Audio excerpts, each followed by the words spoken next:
the lifestyle that people see, especially nowadays on Instagram, where everything is curated and they only see the best of everything. You know, if we're just drinking wine all day and clinking glasses and hanging out with famous people, like, yeah, that's cool, but like there's 365 days in a year. That's not exactly what it is. There's a lot of hard nights, hard days, hard decisions, and that lifestyle that people see, what they want the top moments. They don't know about the negatives that come with it. Right. The wine reps who I worked with knew that I was kind of cutthroat and I didn't make time for most anyone. So if you were going to get an appointment with me, you better bring the fucking fire. Time for Wine Talks with Paul K. Fascinating story. This is Robert Mondavi from the Michael Mondavi Winery. I taste a lot of wine. Having a conversation with Shark Tank, Kevin O'Leary. Michael Silacci at Opus One Winery. Incredible conversation with Dr. Mia Ruth. Well, Incredible new guest. I want to peel that back. No matter what, you're definitely going to feel better. Sit back and grab a glass. It's Wine Talks with Paul K. Hey, welcome to Wine Talks with Paul K. And we are in studio, actually in new studio, the first episode for season 14 in our brand new, freshly painted, freshly carpeted, freshly furnished studio. About to have a conversation with Mathew Kaner. Is he Kaner or Kaner? Kaner. Introductions in just a second. We are starting season 14, and it's going to be a hoot. We have an amazing group of people coming on the show already, inked and a couple in the can, and we are going to have some fun releasing those and educating people in wine, business, and other things this season. Last season, though, we did finish up in a whirlwind with Tanya Pitts, who's one of the flag wavers for people of color and women in the wine business. She's up in San Francisco as a somm. Have a listen to that. You'll be inspired and intrigued. Wine Talk's available by iHeartRadio, Spotify, wherever you hang out for your podcasting. You know, just sitting here and repeating what I've said 1,000 times, but I'm sitting in a chair. It just doesn't. It's totally different. I love it. It's a new feeling. And sponsored by the Original Wine a Month Club, but not why we're here. I'm having trouble coming up with a title because this guy is so interesting already. We've had conversations off camera about the business of wine and wine tasting bars, etc. But welcome to the show, Mathew. Thank you so much. What am I going to call you? I call myself a modern day wine raconteur. A modern day wine raconteur. Yeah, That's I tell pretty stories. interesting. I'm a storyteller. Yeah, that's really cool. I like that. I moved to LA to be a songwriter, and it turned out wine ended up really taking my focus. So I'm able to bridge the gap between telling stories, finding inspiration, and the reality is I always just wanted to be able to afford a nice bottle of wine. So well, that's a great aspiration. I'm still working on it. Yeah, well, behind you is some wines that I found in somebody's house that had belonged to the club when my dad was running it. It was a total fluke. Like 5 years ago, we went into the basement of this house for sale, and I pulled these wines off the shelf. I go, wait a minute. I recognize these bottles going back to the 70s. Yeah. Just crazy. That old Clos du Bois is probably really good. Yeah. If it was stored right. And I'm glad you brought that up. You're talking about being able to afford a decent vintage. That used to be a sought-after brand. Yeah. Then it got bought up by the corporate America, and it's just now just supermarket brand. But what is your aspiring bottle of wine that you want to afford? Well, it's not one in particular. I mean, I'm lucky. The guy who got me inspired to work in wine, one of my college roommates' dad, who's a tax attorney in the kind of Agora Hills area, he opened my mind to vintage wines and what older, more mature wines could do. And at that time, when I was at UCSB, I was a kid. We would drink wine to party, like you guzzle wine, not savor it. At UCSB, no less, which is the heart of a wonderful district. Oh, my goodness. So where'd you come from, though, originally? I grew up in Santa Barbara. Stayed there for college as well. Oh, okay. Yeah, we moved there in 1987 when I was 4.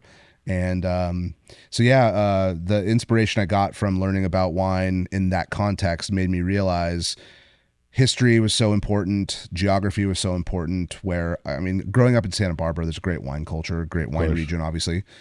I knew the fruits of the labor of production was local and important, but I got to get outside of that and see the inspiration and where, why local people grew Syrah and Pinot Noir. I got to taste great wines from the Northern Rhone and from Burgundy.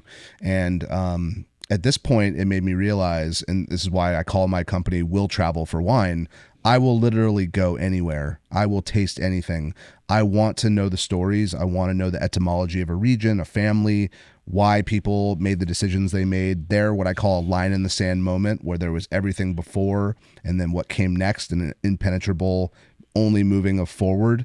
You know, those kinds of things for families, for brands, for a region, those matter. So when you stopped chugging wine at UCSB, and I have good friends that went there, Yeah. Surf Cats and everything.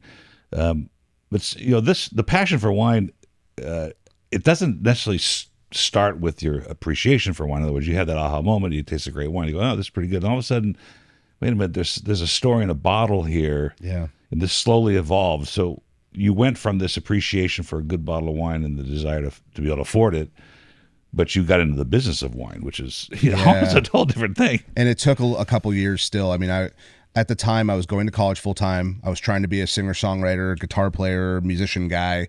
And I worked at a restaurant at the same time because, you know, if you're trying to be a musician, you got to have a fucking job. And it turns out a lot of times in a restaurant. And or an actor or an actress. Yeah, right. So the arts pursuits, especially at the young age, I was 20, 21, 22, you had to have a job. So I worked in a restaurant, and I just, I realized it was time for me to move on, and I got a job at that time at the Wine Cask wine store, which is a very famous wine store. Place. I was lucky to get my start there in the wine industry. I think it recently sold like the last few years. It's happened. It changed hands a few times. A couple of years after I left, the Rosenson family bought it, who were from like Calabasas area, and then they resold it back to the old original owner, the Marjoram family, Doug Marjoram, and then a new partner of his, who I forget who that is, but Doug Marjoram. Exactly. Right. Yeah. Yep. So the store that I worked in is no longer. It's now just the fine dining restaurant and the wine bar. But I got my start in the wine store there. And what was crazy about it was I got to realize, the parallel to music, especially when you're trying to be a singer-songwriter, getting on stage, your clothes matter, what guitar you're playing matters, your look is almost as important as what you're doing on stage.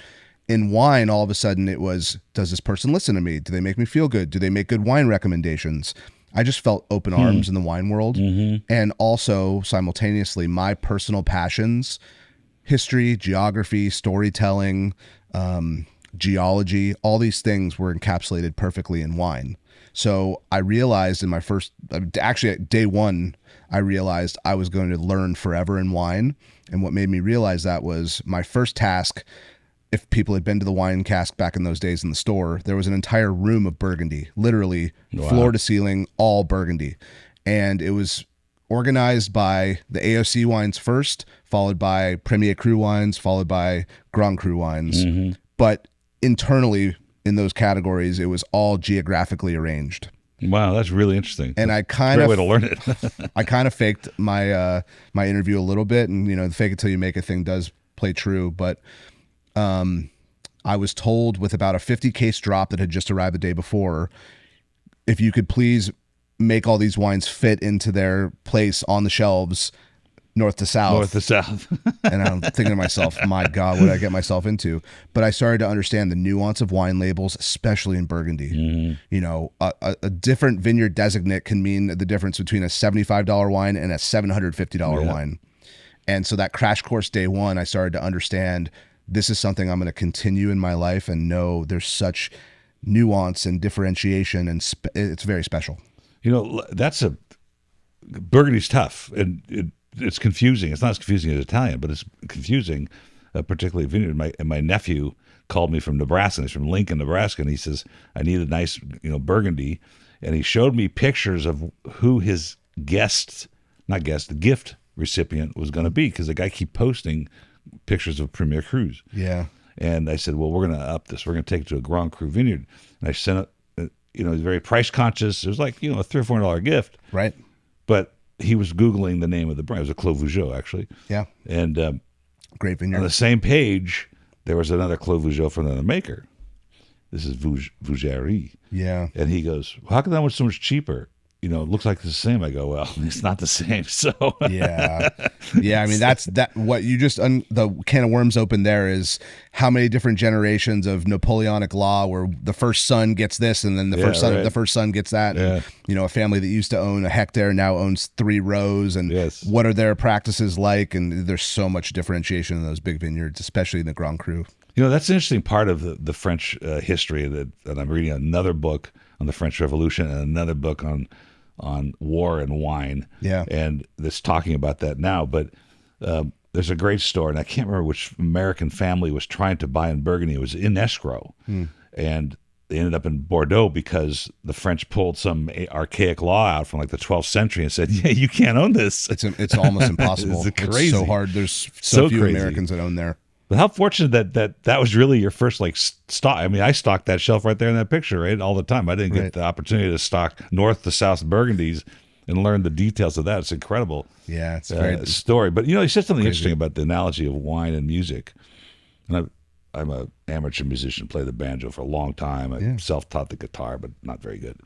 But the analogy would be, one of them would be, you learn the notes, you learn the scales, you learn the chords, you learn the power chords, whatever you learn, and you're still at the whim of somebody seeing you or hearing you or picking you up or you want to hear your music.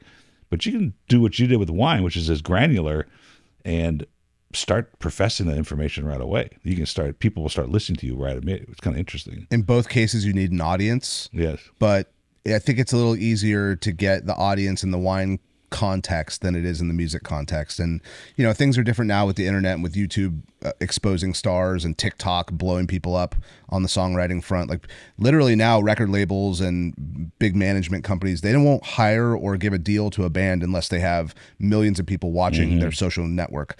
The wine world's not like that. The wine world's more about, is this person captivating? Can they handle, can they show up on time? Can they work the floor of a restaurant? Can they make the customers happy? And so your in is a little easier, of course. Does he or she really care about what they're presenting? Or do they at least make me think they care? Yeah. Can they fake it? And I'm not suggesting that that's a good route, but let's be honest, we don't know people's intentions. They can inspire us and not necessarily have that. But yeah, I had so many employees throughout my career, and did any of them really care? Not all of them. Some of them did. So, you probably inspired some to go on to do other things that are wine related. That's all you can hope as an employer, and we'll get into the wine bars in a second. But this business does take passion, whether you're making wine, to differentiate yourself. I mean, there's 4,000 or 5,000 winemakers in California, and I'd say probably 2/3 of them don't. There's a job in some cases, right? And to differentiate yourself is to create a thought process, a philosophy. Apply that in whatever part of the world of the wine you're in. Yeah. There's so many people like the Young's reps, the RNDC reps, the Southern reps. It's a requirement now, for instance, to have WSET 2 or something, whatever the level is. So I keep thinking about this all the time, based on the people that come in here to sell me stuff. And you ran wine bars, right? So you know what I'm talking about. I used to fend them off. And some are doing it because they got a commission band to make and they went to the sales meeting, they want to go to Hawaii. Right.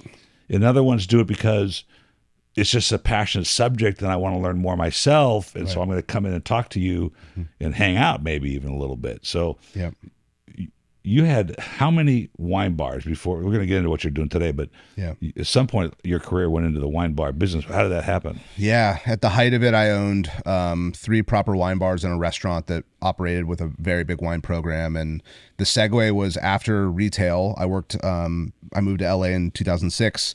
I was very lucky to get a job at Silver Lake Wine. I was their second full-time employee. That really was. Which was a very insane. Popular place. Yeah, and so I learned a lot about community there. That was the thing that I've learned most from the owners there. They cared a lot about the people that came and supported them. And so I learned about being part of a community, how to follow up with your customer base, how to be there for them. You end up making friends with people. They become, you're part of their social fabric, and likewise, they become part of yours. I had the opportunity to open First Wine Bar in 2010 with my partner Dustin Lancaster, who now owns, I think, 12 or 15 places throughout Southern California, and he's a mogul in the industry. But we opened Covell with our bootstraps. It was he and I and 2 investors. Dustin also invested some of his personal money, and we worked there every day for the first year, and we didn't know any better except for to show up and do what we knew, which was You think make there's a people risk happy. when you started that? Were you like going, well, It's a great question. And now with some context, now 13, 14 years later, I look at risk in such a different way. We were young and stupid, and we were so risk adverse in our minds. We didn't know what risk was. We thought, we don't want to work for other people anymore. And actually, Dustin came to me and said, I'm sick of working for other people. I'm sick of making someone else money.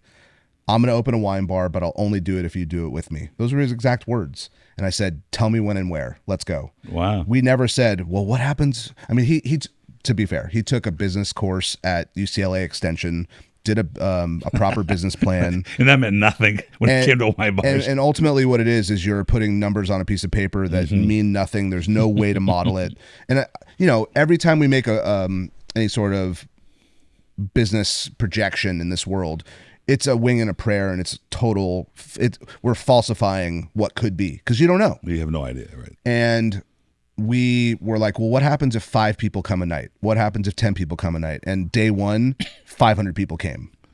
Wow. We got so lucky. We were 4 deep at the bar for a full year. What location was it? What part of town? That's in Los Feliz in Espanol. Yeah. So, near the Griffith Park, just below Griffith Park, and hip part of town. When was this? What year? We opened in 2010.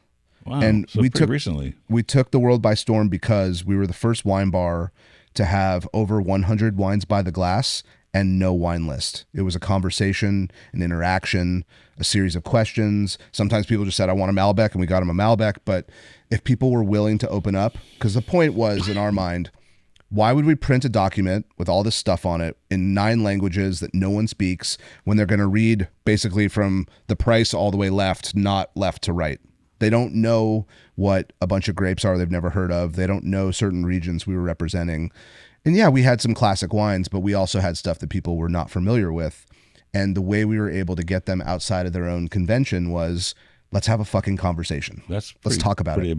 Pretty brilliant. We got a lot of attention. It really was the Roman column of Dustin and my career moving forward. And Covell, it'll forever hold a place in my heart, as I'm thankful that it worked. Because there was no guarantee. You made an interesting comment. You write down these things, and I've done this I don't know how many times, and I've had a lot of non-profitable businesses behind me. But you write them down. You're just guessing. And I have I'm going Sunday to Vegas to the fancy food show with my niece, who wants to start a salad dressing company. Cool. And I'm just letting her just do it. And I'm telling her parents, like, but you got to write it down. So she's learning to write a business plan and what she thinks could happen, and it never comes to way. But you said something really fun about this list, not having a list. Was that by design, or like you just feel like printing a list and Southern didn't tell you they're going to print it for you? It was a couple kind of contributing factors. Number one, Dustin, prior to us owning Covell, he worked at a restaurant called Cafe Stella.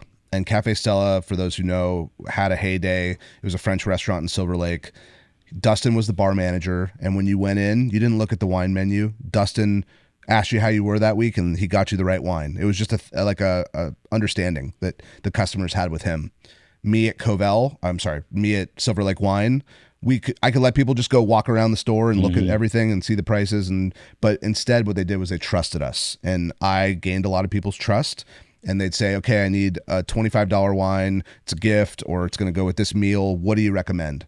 We both had individually those same experiences where people trusted us. Mm-hmm. We built trust with our clients, and we knew that trust is invaluable. And so having that trust, how do we get that trust out to a bunch of people? And it was completely redefining what a wine bar could be. And it kind of came about like, what happens if we don't have a wine list? What would that look like? And we talked about it, and we're like, let's do it. Fuck it, let's do it. No, but that's fascinating, timing wise.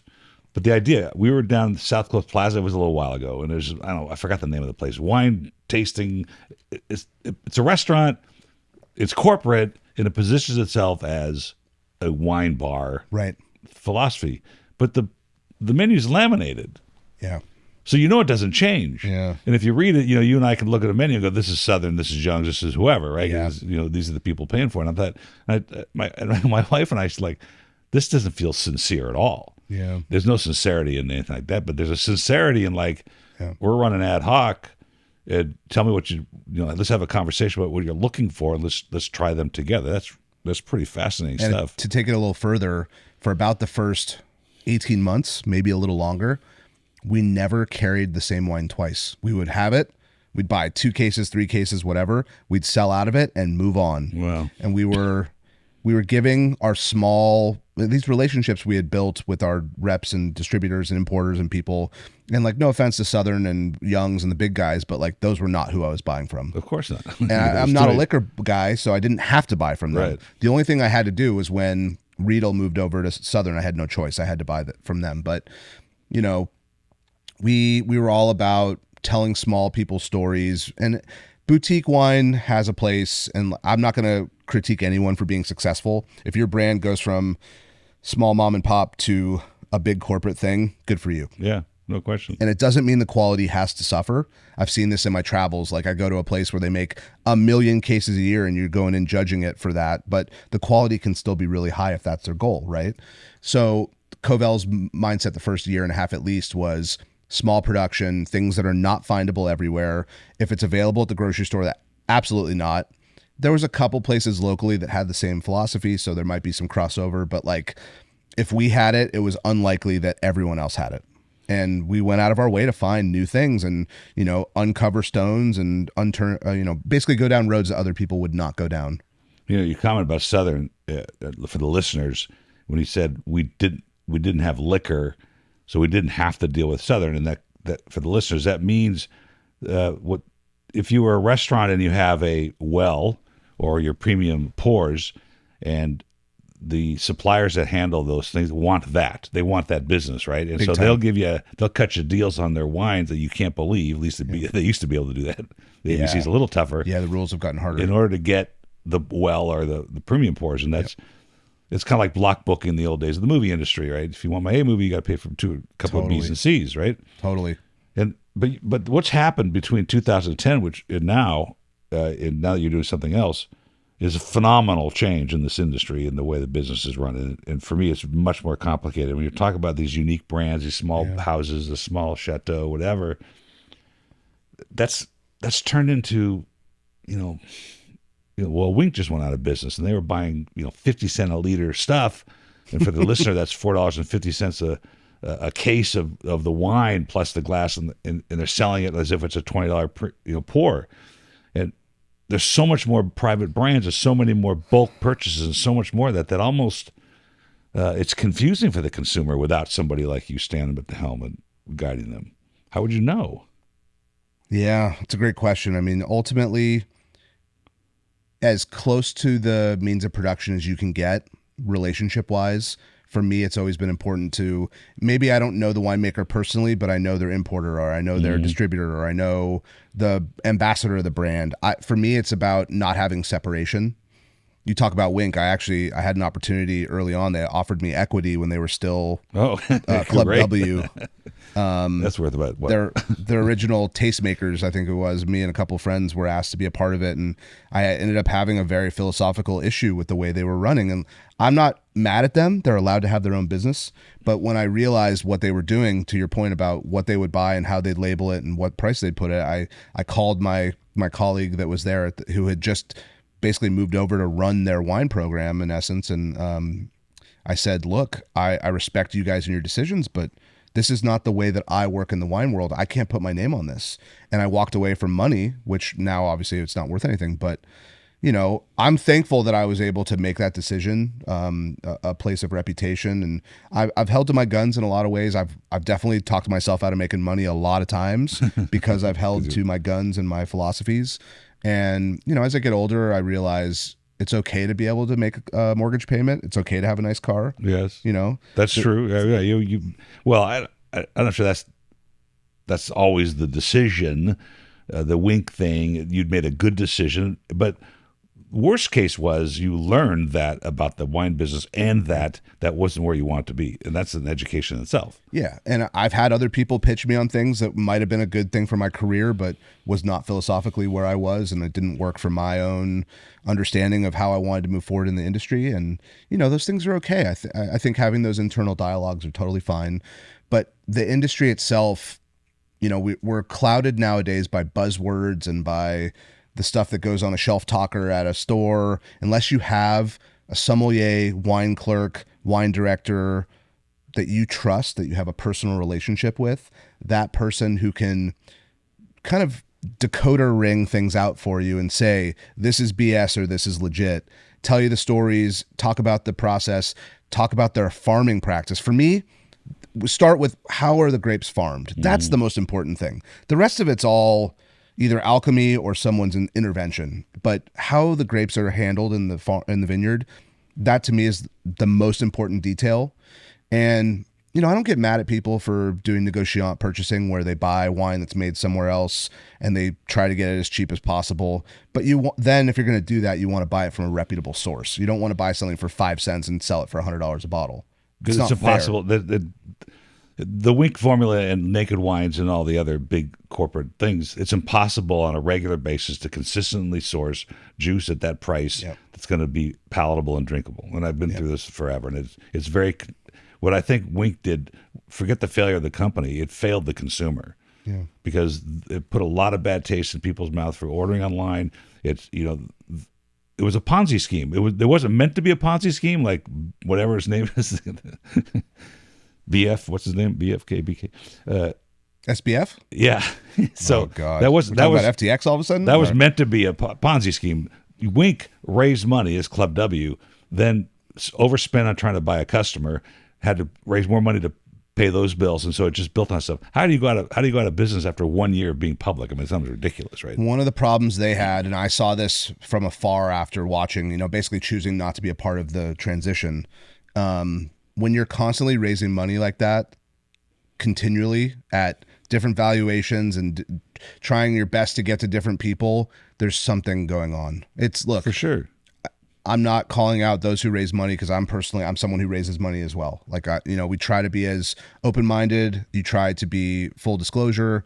But I remember a couple times being like, they're raising money again. And look, I'm not mad at them. I understand it's business, but no, what you're saying, the writing was on the wall. Some issues. To a certain extent. And I knew there were some signs. It's kind of like saying, whenever they start factoring, whenever a company starts factoring their invoices, that this is the beginning of the end. Yeah. But with Wink, it was like they went after their client base, and this isn't a podcast about Wink, by the way. But no. they went to their client base to start raising equity, and it's kind of like, okay, that's kind of weird. But when they started crowdsourcing, that was when I was like, ooh, it's gone that far, huh? It's kind of goofy. Yeah. Anyway, moving on. So yeah, but it's important because I was at the market the other day. Yeah. I've told the story before, so I'll net it out. But a woman came in. She was looking for something to buy, and it's all Josh and Apothic Red and all those brands that are all the same, right?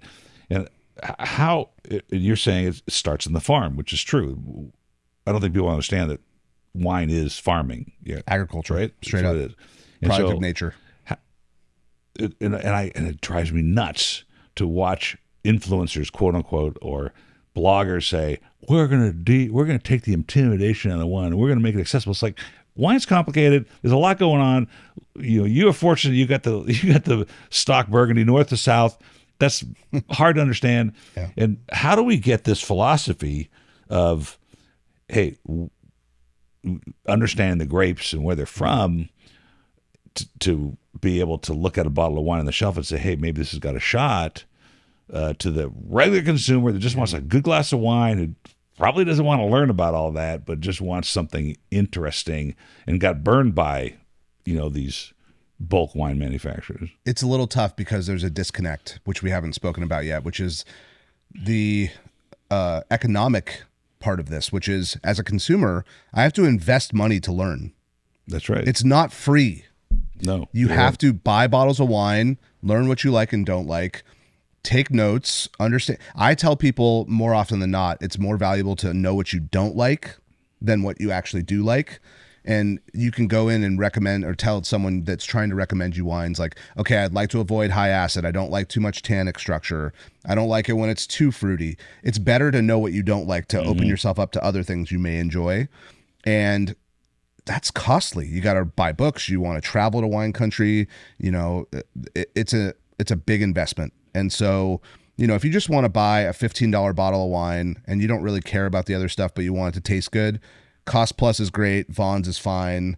Buy whatever new influencer $15.99 on the shelf wine. It doesn't really matter. But if you want to get to the bottom of, an importer that I learned from early on in my career told me, if you want to learn about Sangiovese from Romagna, you have to go to Emilia Romagna and taste every single Sangiovese produced there to get a like layer of the onion peeled back, one layer understanding of what Sangiovese is in that region. So unless you're willing to dive in and understand entirely a grape, a place, a farming process, if you want to know why certain wines like oak and certain wines don't do as well with inox or stainless steel, you got to taste 100 of them in both contexts. That shit costs money. It's not free. It's not free. Don't go to Napa and try it. It'll cost you $85 a session. So this is something that, it's the same reason, like, why are most of Americans overweight and obese? Because it's fucking expensive to eat well. Yeah, right. And until we fix that, it's, McDonald's is going to be the easy solution. We're going to be at Chick-fil-A 3 days a week because it's free to basically eat there. I'm not mad at McDonald's or Chick-fil-A, but my point is, like, this is an economic thing. This is when you expect people are going to show up in the consumer world and spend their hard-earned money, we got to give them a reason to do it. Yeah. And so you got to separate yourself. You have to be someone willing to know the information, be able to disseminate it properly, care about your customers, follow up with them, and make sure they come back happy. Not everyone cares about that. Most people just want to make a quick buck. They approved 110,000 labels last year. Now I'm a consumer and I'm looking at a shelf and there's brands that are coming and going like you can't believe there's now, and I see, hey, Snoop Dogg's got a wine, Cali Red, it's $9.99 and it's right there in the middle of the shelf. Yep. And so the question, and you're probably going to have the most complete answer to this, because I asked winemakers, influencers the same question. What if profit was not part of this equation? What if there was some subsidy that said that your job is strictly, well, let's do it this way. The Soviets, during the USSR, they told Georgia, you're making wine. They told themselves they're making champagne or sparkling wine. And they told the Armenians, you're making cognac, and they just divvied up the responsibility. Right. So let's just say the government said, profit's not the issue. We want you just to produce what that land is going to give you, and that's your only job. How different would this world be in the wine world? So what's amazing about that is you take away the capitalism of it. So would DRC be as tradable? Would people, would Rudy Kirinawan have mattered or even been part of the conversation? And then you brought up Snoop Dogg and what he does, he wouldn't even be on wine labels because he's only doing it to make money. Let's be real. So what you're doing is you're taking away the marketing, the campaignism of it.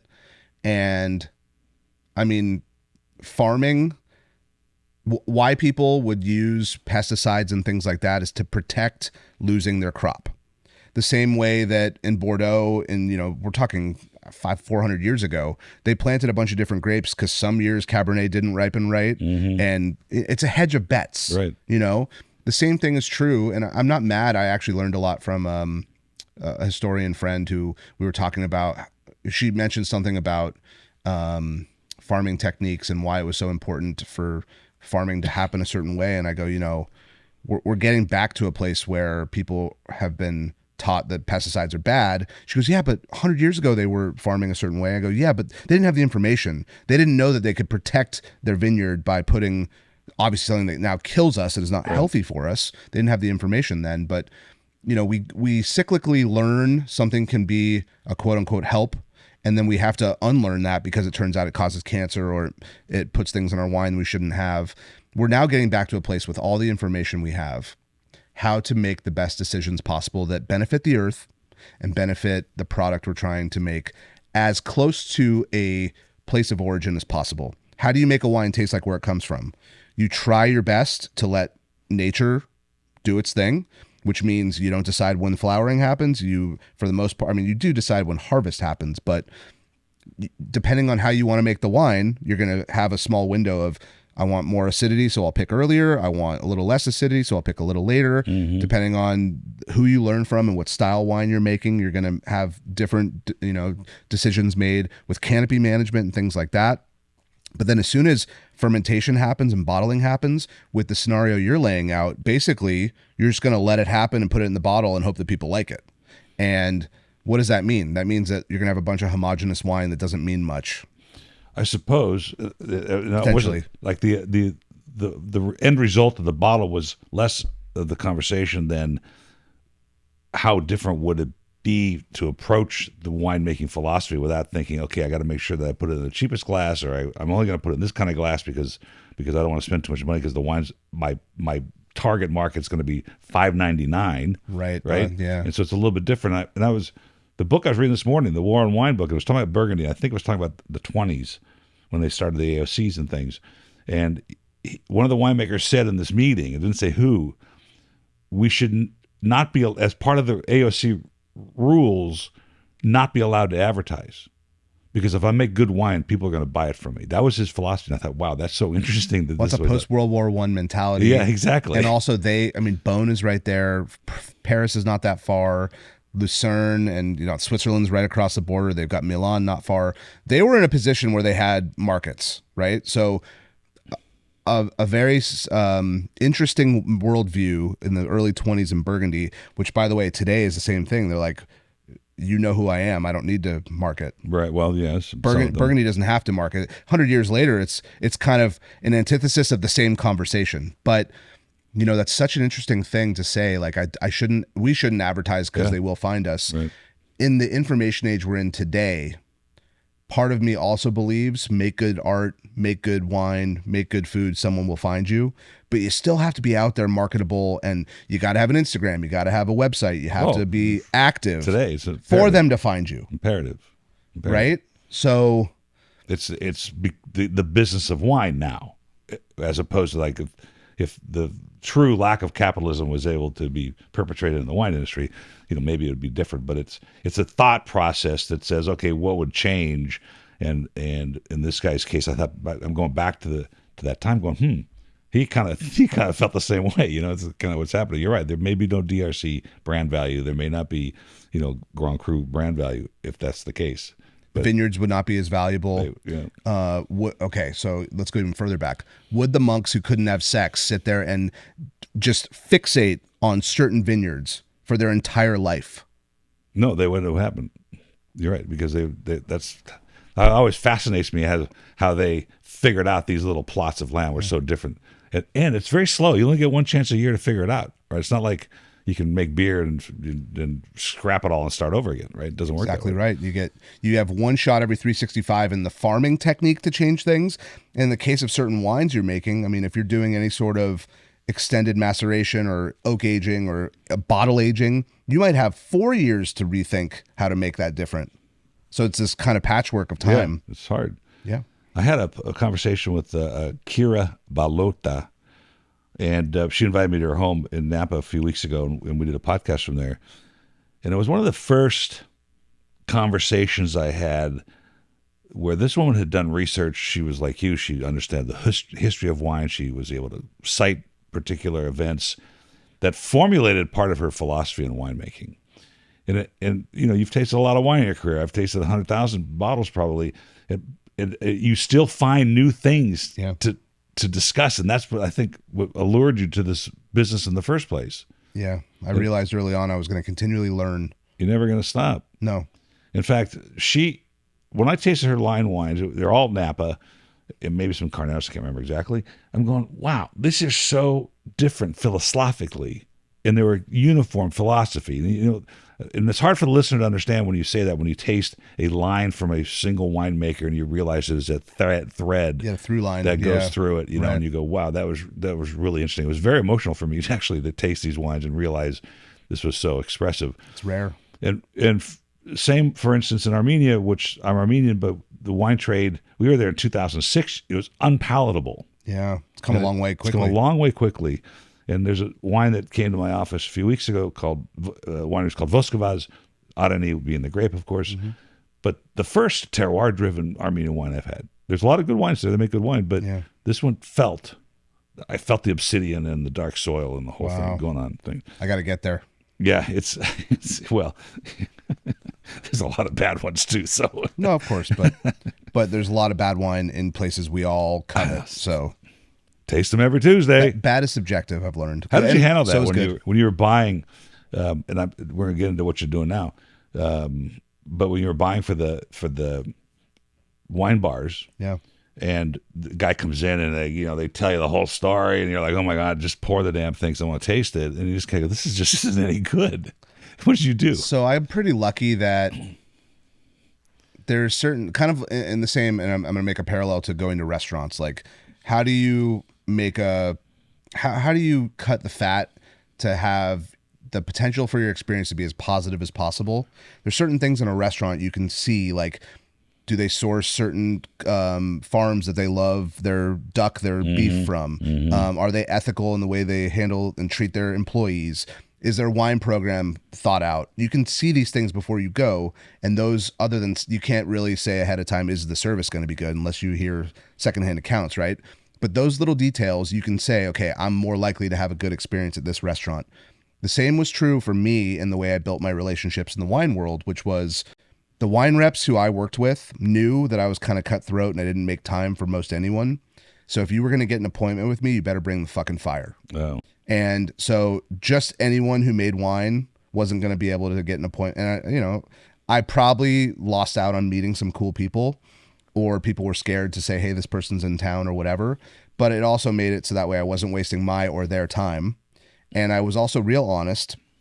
If there was a category I was not looking to supply, or I didn't have a hole in that category to fill within my wine programs, I would either say, would you please send me a sample bottle? I'll taste it later, or let them know, I'm so sorry, but I can't make time. Because I realized one thing that I think was hardest for me, but I later justified it. If I waste their time, that's sales they're not making. So I found a better way to justify it. Say, you know what, this is not for me. I'd rather you go somewhere else where you have a higher potential to make a sale. It's better for their use of time. And I think, for me, I'm very anthropological. I think of other people. The study of people baffles my mind, and I'm constantly learning. So I found little ways, while I could keep my philosophy close, I could say no without saying no. That's a delicate art, and I've learned from some really successful people in my life how you say no without saying no. Yeah. But yeah, for the most part, I didn't have to have that awkward moment of being like, this wine sucks. Oh yeah. Now I might, if something wasn't what I was looking for, I wished it had been made a different way, I'd say, hey, do you have a direct line to this person? Have they considered this? Or I'd say, it's just not what I'm looking for right now, or I don't have a place for this. I tried to be. That's a good one. It's I use it all the time. And I'm sure I was more of an asshole than that at certain times. And I apologize to anyone listening who I was an asshole to about wine, because I'm sure I was. I know I was. And I'm very thoughtful of that. And, I go back and try to be better. But, in our jobs, when you're an arbiter of taste and trimming the fat on so many wines out there, you want to make sure you're going to get your customers the best possible thing for that price point. There's only so much space on, a store's shelf or a wine list or in the cellar that you've built. And, since COVID, people had to really reassess the investments they're making, and it's harder and harder to say yes now. COVID was more brands coming out. The post-COVID world was actually more complicated and way more confusing than the COVID world. COVID world, like, whatever I told them to buy, they would buy, and then now it's like a totally different ballgame. Right. So what are you doing now exactly? You got out of the wine bar business. You're the raconteur of wine, de vin. So yeah. So now I pivoted fully as of April 2021 into I own Will Travel for Wine Consulting. So I'm available as a consultant to either be an ambassador for a brand or a region, which I do both. I get hired to speak at host events, moderate panels. I get sent around the world to talk at wine symposiums. I'm thankful for that. I make podcasts and TV shows about wine. My newest podcast is about to drop right before baseball season 2023, called Will Travel with Mathew Kaner. I'm very excited about. Cool. People bring me on to do, like, if they want to open a new business or they've got some ideas, I'll help consult and listen out and maybe pair them up with the right team or things like that. And then I also help others open their own wine bars, and I've got a few clients where I'm doing that as well. So your first, like my sister's she's a family law judge, and prior to that she was a family law attorney, and her first bit of advice was work it out. Because she went through it herself. And now when you look, let's not, we're not going to pull any punches here. The wine business is tough to make margin. It's tough. The margins are tough. It's completely unpredictable right now. Nobody really knows what's going on.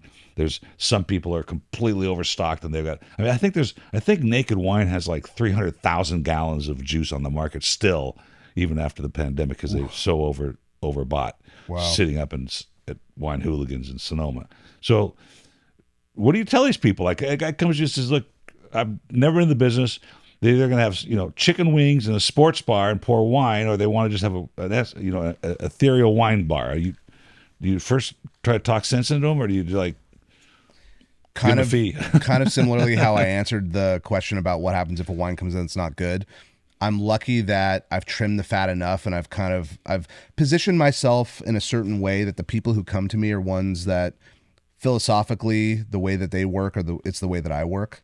So I've not had anyone come to me that really is like, they're not trying to do like a sports bar wine concept where they want literally. Those are sarcastic. No, but like that's some people are thinking, why can't I get a good glass of wine at the sports bar? It's like, well, that's not what they're selling. Yeah. So why would they invest in that? It's like, no offense, point. but think about it. It's just not how people do it. So, that's interesting. no, it's, and there's context. Context is so important. How about the novices like come to you? They're just like, they've never been in business before, or they had a business that's not even. My whole career, this has happened. So in that context, I've become the one to ruin people's dreams, basically. Yeah. And in essence, they're like, oh, owning wine bars must have been so cool. I want to do that. Like, I had a dinner party once and it was so fun pouring wine for people. Like, yeah, okay. So then obviously you're an executive chef and you're a sommelier, right? Yeah. When you tell them how hard it is just to get a lease, the two clients I have doing wine bars on their own right now, one of them has been trying to get a space for 4 years, and the other one took a year. You're talking about bureaucratically. In this case, it's just simply breaking through to the landlords. Yeah. The process of finding the right space, having, there's so many details that no one thinks about unless you're in this world, like, is the parking requirement okay? Do I have 2 ADA bathrooms? Do I need to put a lift in because of ADA requirements? And for those out there, it's American Disabilities Act, which requires a certain clearance within your space for anyone with a wheelchair to get through. If there's change in elevations and a certain slope, you have to have, whether it be a ramp or you have to have an actual elevator lift to get someone from, in a wheelchair from a lower elevation to a higher elevation if there's a patio or too many stairs. These kinds of things can break a business before they ever open. And then you talk about like, okay, if I want to have cocktails and spirits versus just wine and beer, that changes how much food you have to have, how hard it is to actually create the type 41 liquor license versus, or 47 liquor license. There are so many differentiations that go into that conversation. So I'm basically the person that says that dream of yours is so great, but here's the reason why this is so hard. Because what happens is just to get the space nowadays tests people to such a level, and it's so like all in frustrating. You'll put yourself to the brink of your capacity. You might push yourself to your money brink in certain contexts. And then you got to build the place, which also will fuck you up. That'll mess you up. And by the way, that takes another 6 to 8 months. Then once you get open, you've basically broken yourself twice, and then the hard work starts.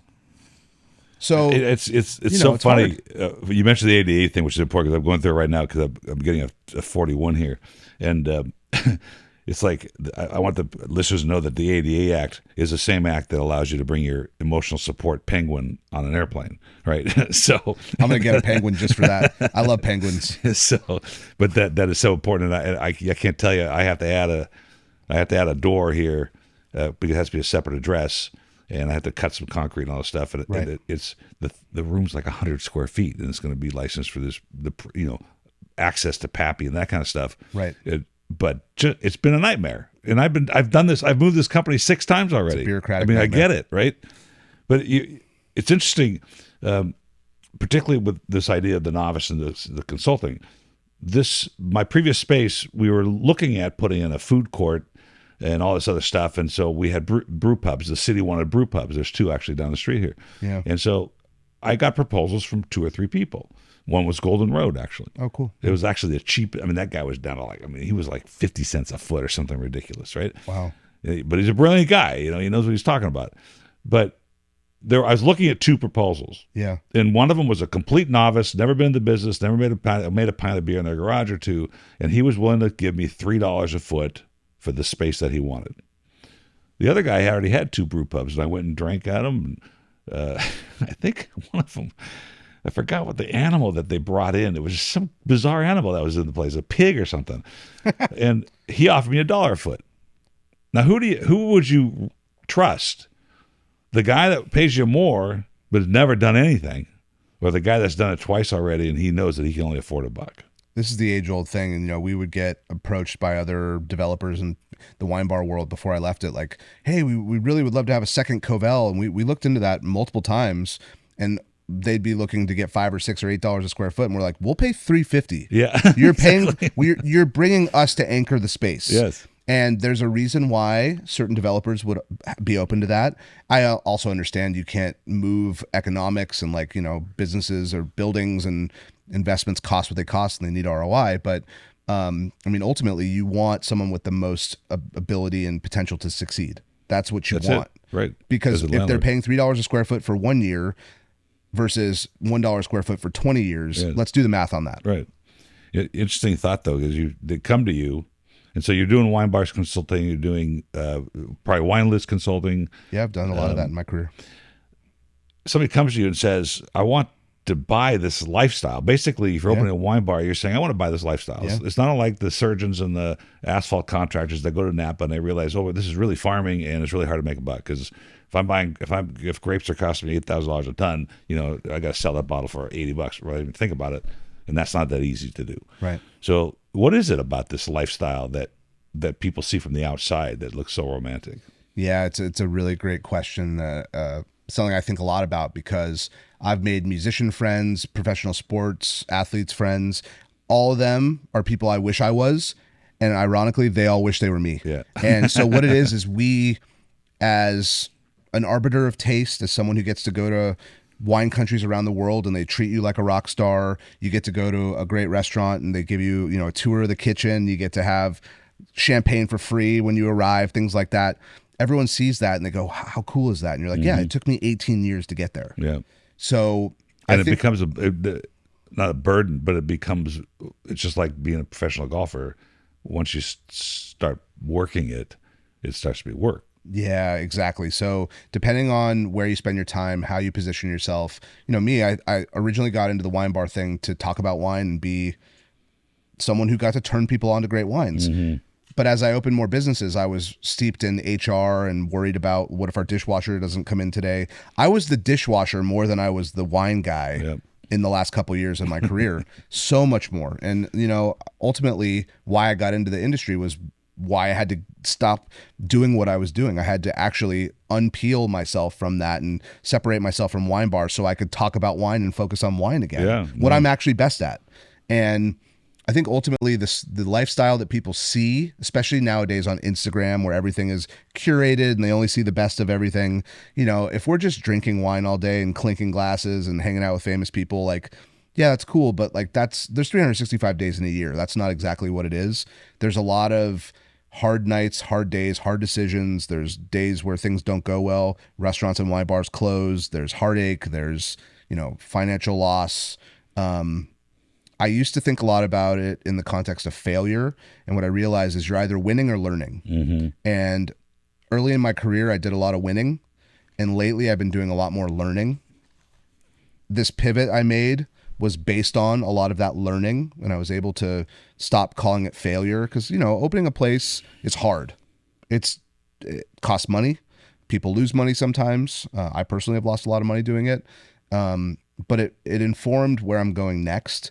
And that lifestyle that people see, what they want the top moments. They don't know about the negatives that come with it. Right. And same thing, if I wanted to be a very wealthy lawyer, being a lawyer is so stressful. Yes. You work your butt off for a year on a case and then maybe you make your money. And you might make $1 million or you're more. busting your ass 80 hours a week in some huge law firm doing nothing. Exactly right. You don't even see your family. You're not, who knows how terribly they're sleeping.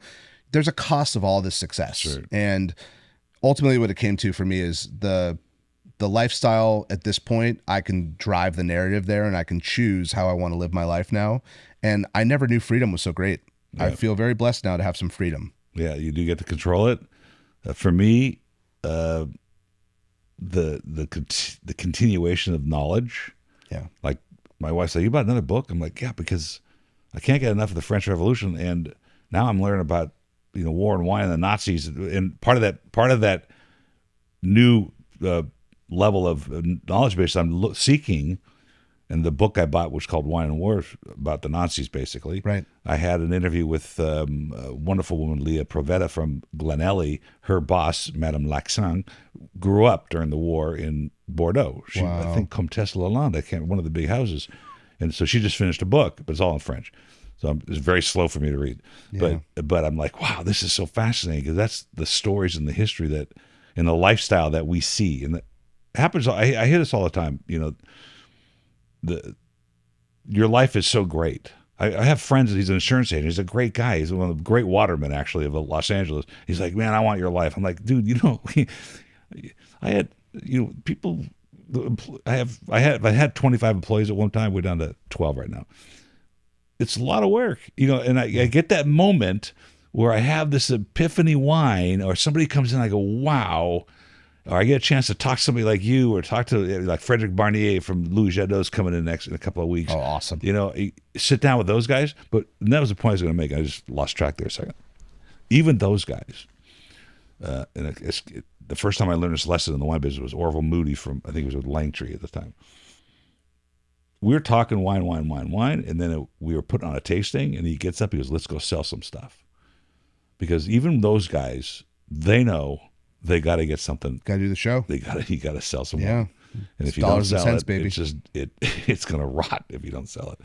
I want to, if I may, for just a sec, Sure. I want to jump back to your another book comment, and I know your wife meant it probably lovingly, but like one of the things that's so interesting about what you dove into with your justification of another book was, I don't know how old you are. I'm about to be 40. I'm still a young man. I've got a lot to do. I forget sometimes I haven't done my best work yet. We are, every day we live, in a better place to receive history and information than we've ever been. Mm-hmm. And you reading the book on War and Wine today, you would not have read it the same 20 years ago. You would not have digested the information the same way. You might not have been ready for what you were going to learn. And I feel the same way about myself. I could reread the same book that I read when I was 15 today and actually gain from it, where back then I wouldn't have had the time, the space, the capacity, who has any ability to pay attention anymore? But I think, and I went through a phase where I only read wine books for a long time, just because it was for my career and whatever. I actually just want to soak up all knowledge again and be the person I am today, able to finally digest that stuff. So I thought that was really telling. No, I think you're right. There's a value to the benchmark and the timing of that absorption. And to answer the first question, I'm 46 and dyslexic. So I love it. We're almost on an hour, but I wanted to ask you two more things. I saw James Suckling at a port tasting a couple of months ago. We had a great chat, and he's going to come on the show, and I want him to justify his point system, with the multitude of tasters. And he's telling me he's doing, I forgot how many thousands of bottles a year now with 6 guys or 6 people. Right. And I've always had this philosophy of tasting points. I think they're important to certain points, but you're talking about the shelf talkers earlier. I mean, you walk into the market now, everything's got a shelf talker. Yeah. So now the consumer's just looking at yellow tags, and ratings on some of them and conversations about others. And expecting them to read, by the way, good luck. Yeah, they don't want to read. Well, I saw a tag the other day that was being advertised on Facebook. I think it's a B2B thing. Mm-hmm. It's kind of like this ultra thin LED shelf talker. Huh. And you can program it. Interesting. And it showed a little it was for bullet. And Very the guy's pouring the bottle. The liquor industry should do stuff like that because all the money they have. But that's unbelievable. I'm getting you off topic. I apologize. So, the way I bring this conversation up with customers is, what do you think of a 95-point wine or whatever? And I said, well, let me just put it another way. I said, there's a wine I had from the Canary Islands not too long ago. And I use this as the most bizarre example. It's called Listran Negro. It's an unbelievable wine. Same as Mission Grape, by the way, for those who aren't paying attention. Yes, right. Keeping score. I would just say, let's say I got 95. There's a 95 Paso Robles cab or a 95-point Napa cab. Completely different wines. Yeah. And so if I'm a point buyer, night and day. Yeah. I could be very disappointed in one or the other, right? And this is where context matters. This is like, where in the world am I? Who am I drinking with? What's the weather? What are we eating? Mm-hmm. All that matters equally to who made it, what grape is it, where is it from? So that lesson, and even though we know it, and we've been around a long time, and we taste a lot of wine, but when it's put on a plate for you, and we were at dinner the other night, Have you been to Nando in Manhattan Beach yet? Not yet. I hear it's very good. He's going to be on the show, Dario. Awesome. And he has a great wine list of the small producers and the small distributors in LA. Yeah. But I took a Barolo. I took a Pio Cesare Barolo. And Into the winery. my friend brought another Barolo. I forgot the brand. And my other friend brought a Duckhorn Merlot. Okay. All Three fine Palms? wines. Huh? Yeah, Three Palms. Fuck yeah. All fine wines. But their food is very specific, and the flavor profile is very Italian. And so here we are. The Barolo, I went with the older one. Nice, really great spice and components, and the balance was perfect. The acid was great. Mine was a little more acidic, a little more disjointed. And then we poured the Merlot. It didn't work at all. You need Tuscan fare for that one to work, probably. Yeah. It was like a live pairing lesson. Yeah. And I almost didn't finish the glass of Merlot because it just wasn't working. It wasn't in the right context. And we know that wine Yeah. is a great wine. One of the greatest American wines, Yeah. in my opinion. In any normal conversation or dinner time, that would be perfectly fine. Speaking of, it's what Rudy used as the primary driver of his formula to make the fake bottles of Petrus. I put him. I've asked him to be on the show a couple times. He's a messenger. I hung out with him a few times. Did you early really? in my career. Yeah. He was here in Arcadia. Yeah. Yeah, I hung out with him. Let's get a hold of him and put him on the show. He's in Indonesia now. I'm pretty he sure. got moved out. But he's on Facebook. Yeah, the guy who got me into wine was in a circle that he was a part of, and I went to a couple dinners he was at. It was crazy. It's crazy. Now I haven't listened to this idea. This is next question is going to be about.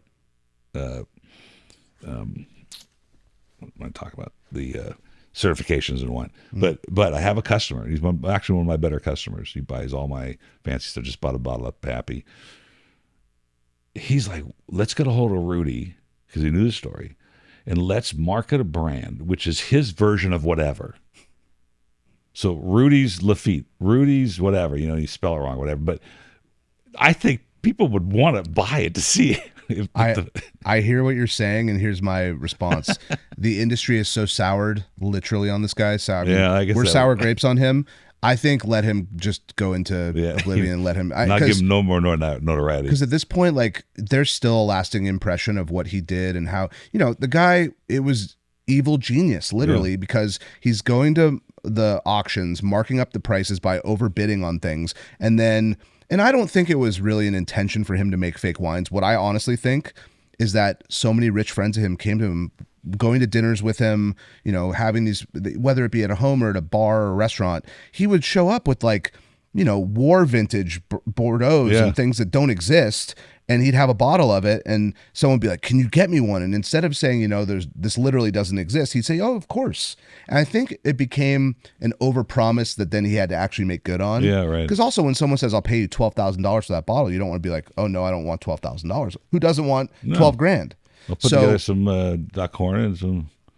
I think it started from a not so negative, not so evil place and became extremely evil. That's what I think. And that makes sense. So where I'm at on him is I just want him to disappear. I mean, we don't need him, and he doesn't need to be. You don't want to corrupt it. Now, I'm not saying we don't want to hear the story directly from him. He should have an expose and talk, and I hope he makes a documentary, really the true story. He'd be smart to, but he has to be willing to tell the fucking truth finally. Right. Yeah. And what they uncovered in the documentary Made in Sour Grapes and the Koch brothers, where they went to the lengths they went. I mean. Anything they've done in their career, I don't like other than this. This is the one thing they did that uncovered some truth, but there's so many unanswered questions. And I think he has ruined people's investments, and a lot of people lost a lot of money. And so, I hear what you're saying. It could be an interesting thing, but I also think he just needs to go away. Yeah, what does the developer know about it anyway? The book Tangled Vines, if you haven't read it, is a great book, and she talks about him and Anderson, the guy that burned the Vallejo storage facility and all these other improprieties in the wine business, starting with murder in Cucamonga. But the one story where he goes to these restaurants and they open these amazing vintages because he's with that type of guys, and then he tells the somm, "Hey, can you just ship those bottles home for me?" And all these rare Burgundies, he's got the labels, and he's got. And a lot of the somms were good friends of mine. Yeah, and some of them had to go. Literally, they were indicted and they had to go speak. Yeah. At the trials. I mean, it's crazy the amount of. I mean, anyway. What's your take, and we'll wrap this up on the certifications and right. Is an MW, which I took the test to get in. There's some very interesting things. There's all the problem with the Court of Sommeliers and the sexism and the racism and all the things going on. But the idea of these certifications, I mean, for me, it's a great way to learn. And I've had these influencers on that felt like they needed to learn more, so they would just use a WSET to do that, which I think is a good course. But as far as the emotional value and the real passion to do this, and I find that some just do it because they need to do it, right? Add credibility rather than.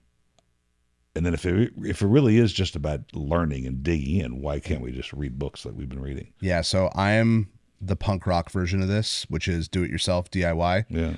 I never took a test in wine. I've never had to feel the need to prove what I know about wine. For me, it was all about my passions led me to where I am. My interest level led me to read, to travel, to digest, to think, to ask questions, to listen. That said, though it's not my pursuit to learn that way and prove what I know, I have the utmost respect for those who are very studious and that's how they learn. There's certain people who want to be in college the rest of their life. There's certain people who want to be a doctor, and to be a doctor, you got to go through a lot of schooling. To be a lawyer, you do. There's lots of career paths where learning is very important. To my father's dismay, I quit college. I did not finish UCSB. I did it to become a musician, which brought me to my career in wine, so it worked somehow. Right, yeah. Though the path didn't seem to be very straight at the time, it turned out to bring me where I am. But I have such respect for those who they want to learn someone's, because ultimately those courses are someone saying this is what you need to know in wine. Right. I think there's a slight bit of BS to that personally, because I think you should know everything, not this packaged thing that we make money on. Yeah. But some people need to sit down and have a structure. This chapter in this book is important. Make note cards and focus and memorize. Like that works for certain people, right? And I respect that. I respect the time commitment. I respect the investment it takes monetarily. If you've ever watched the Somm documentary, you see what a toll it can take on your personal relationships. I made a lot of content with the Somm TV people and the Forgotten Man Films team who made the Somm documentary, got an inside look on, all that stuff. That world, what it takes to become, whether you want to be a master of wine, whether you want to be a master sommelier, it's a 5 to 10 year investment in a lot of cases, and it can make or break people. Yep. I respect that. I respect that choice. I think that it works for a lot of people. There's a lot of competitive people who do well in that. I'm not so competitive. For me, like if I'm happy and my friends are happy, I'm good. I don't have to have a better car than everyone. I don't have to have more money. I don't have to have a shinier pin than someone in a different color. I don't care about that stuff personally. I just want to have more hats and more shoes. But I don't need to have a better hat or better shoes than someone else. There's a competitive nature that tends to drive that stuff. That said, in our industry, if you want to be the wine director of 11 Madison Park, or you want to work as the ambassador for a top brand from Napa, you're going to have to be a master sommelier. Yeah. And there are certain kind of acceptable timelines and acceptable landmarks they expect of someone in their career path to get to that job level. Some people want that, and the prestige is important to other people. For me, I make my own way. I'm an entrepreneur. I'm a raconteur. I do kind of what I want to do. I have a great respect for it. But it's not me. I do. I certainly a master somm takes at least 5 years. MW could like you said 10 years. There's a guy in here, a great author, incredible conversation. He's taken the master wine test like 4 times. He's only got 2 times left or some number. And you reset. You can't take it anymore. Oh, yeah, right. In fact, he took it with Vanessa Conlon the first time, and she passed, and he didn't. Wow. So she's a badass, by the way. I love Vanessa. She's great. Yeah. But the passion to do that, if you're self-driven, you can learn all the things you can learn and pass those tests, up till the master somm. Those I think are a little more elevated. We have to learn how to take the test to pass the test in a way. That was my problem. I actually thought later in my career I was going to try and become a candidate for the MW, and I didn't go to the seminar that you pay $350 to learn how to take the test. Right. And so they didn't like my notes at all on the 3 wines, but they did like my essay, which was about packaging. Okay. Because I see every day. And right. I could make those arguments all day long. Totally. But that was, I said, well, I was only doing it. I don't even know why I was doing it. The funny thing was, I was on the airplane, come back from New York. Yeah. And it said, it came up on Facebook. It said, do you want to be a candidate for the Master of Wine? I'm like, yeah. Ah. And they said, click here, fill it out. I go, that's all it is? Well, apparently it said, which seminar did you go to? And I'm like, I didn't go to any of them. Great marketing. But it's works. like 3 days to tell you how to take the test. And the English are different. So well, it's like, in high school, they go through the SAT prep, and it's like, does doing well in the SAT really mean you're intelligent? yeah, no, it doesn't. You mean learned how to take that you test. Learn how to take the test. And that's really there's some critical thinking involved in it, and I don't want to take anything away from people who do well or pass the master exam. Like, good for them. It's a pursuit that some people want, but there's enough resources out there. There's enough places in the world to go. Having the person-to-person conversations, reading the right books, diving into it, focusing on things that your passion shows. For me, that's another way to have an equal amount of course, knowledge that's digestible and passable onto the industry. That's probably as analogous to music as you can get, because if you don't sit down with that guitar and practice those chords and practice those scales, you don't have to go to Berkeley Music to do you that. have to figure that out. You don't have to do that. Yeah. Hey, it's already wow! It's been almost 75 minutes.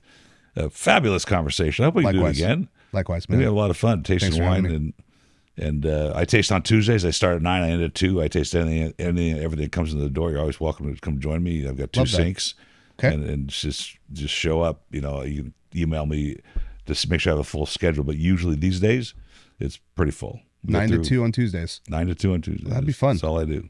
All right. It's like, darn it, that's all I get to do. Shucks, that's our work today. We just drink all day. It was a real pleasure. Thanks Likewise. for coming in. Appreciate it, man. Cheers.